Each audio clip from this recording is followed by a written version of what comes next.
ఈరోజు ఒక credible information ద్వారా సిసిఎస్ సురేష్ గారి ఆధ్వర్యంలో సిఏ టౌన్ సర్కిల్ శ్రీనివాస్ గారు మరియు ఎస్హెచ్ఓ టౌన్ 4 SI అందరు కలిసి ఒక సమాచారం మేరకు ఈరోజు శ్రీనగర్ కాలనీలో ఒక ముగ్గురు అఫెండర్స్ అంతర్రాష్ట్రీయ చైన్ స్నాచింగ్ అఫెండర్స్ని అరెస్ట్ చేయడం జరిగింది. దీంట్లో షేక్ ఇమ్రాన్ అని చెప్పి ఇతను ధర్మాబాద్ వాస్తవుడు మహారాష్ట్ర, అట్లనే షేక్ అర్బాజ్ ఇతను కూడా ధర్మాబాద్ వాస్తవుడు, అమన్ ఇతను నాందేడ్ సంబంధించిన మహారాష్ట్ర చెందినవాడు. ఈ ముగ్గురు కూడా ఒక గ్యాంగ్గా ఫామ్ అయిపోయి గత 6 నెలలుగా ఆదిలాబాద్ తర్వాత నిజామాబాద్లో చైన్ స్నాచింగ్లు బైక్ దొంగతనాలు పాల్పడుతున్నారు. మనకి మాక్లూరులో ఒక నేరం జరిగింది 7th జనవరికి.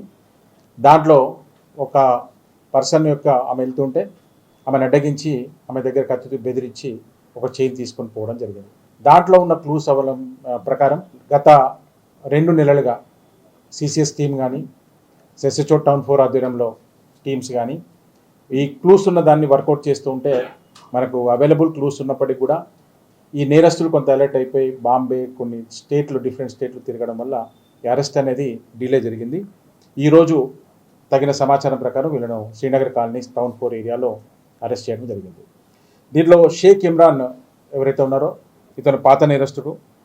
ఇతని పైన మహారాష్ట్రలో వివిధ నేరాలు ఉన్నాయి. ఈ ముగ్గురు కూడా ఫస్ట్ ఒక అఫెన్స్ బాసర్లో ఎవరైతే ఈ షేక్ ఇమ్రాన్ ఉన్నారో వాళ్ళ తెలిసిన పరిచయం ఇంట్లోనే ఒక రాబరీ చేయడం జరిగింది. అది జూన్లో జరిగింది. ఆ తర్వాత టౌన్ 4 ఏరియాలో అరేబియన్ మండి దగ్గర ఒక చైన్ స్నాచింగ్ ఈ లాస్ట్ ఇయర్ అక్టోబర్లో చేశారు. తర్వాత అదేవిధంగా బైన్సా రూరల్లో ఒక బైక్ దొంగతనం చేయడం జరిగింది. తానూరులో ఒక బైక్ దొంగతనం చేశారు.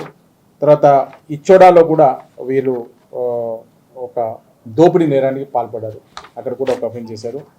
అలానే మళ్ళీ ఒక టౌన్ 4లో ఒక బోర్గావ్ దాంట్లో 29th డిసెంబర్లో ఒక నేరం చేయడం జరిగింది. మాక్లూరులో మీకు చెప్పిన నేరం ఇది 7th జనవరి జరిగింది. మొత్తం టోటల్గా చూస్తే వీళ్ళు 4 స్నాచింగ్ నేరాలు పాల్పడ్డారు, 3 బైక్ దొంగతనాలు, 1 ఇంట్లో రాబరీ చేశారు. టోటల్ 8 అఫెన్స్లు వీళ్ళు కన్ఫెస్ చేయడం జరిగింది. ఇప్పుడున్న దాని ప్రకారం వీళ్ళ దగ్గర నుంచి 50 గ్రాముల బంగారం, ఒక పల్సర్ మోటార్ సైకిల్ని మనం రికవరీ చేయడం జరిగింది.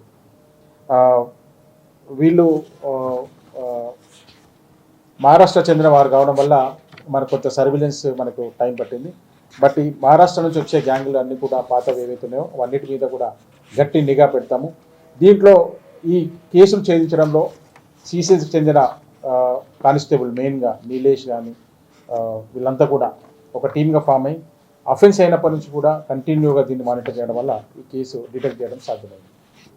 వీళ్ళందరినీ కూడా కోర్టుకి రిమాండ్కి తరలిస్తాం. ఈ కేసులు ఛేదించడంలో సిసిఎస్ ఇన్స్పెక్టర్ గారు, తర్వాత సిసిఎస్ సిబ్బంది, అలానే CA town circle, SHO town 4 వీళ్ళందరూ కూడా గత కొన్ని రోజులుగా వర్క్ చేసి ఈ కేసును సాల్వ్ చేశారు. వీళ్ళందరికీ కూడా ప్రత్యేక రివార్డు సిపి గారు పెట్టారు.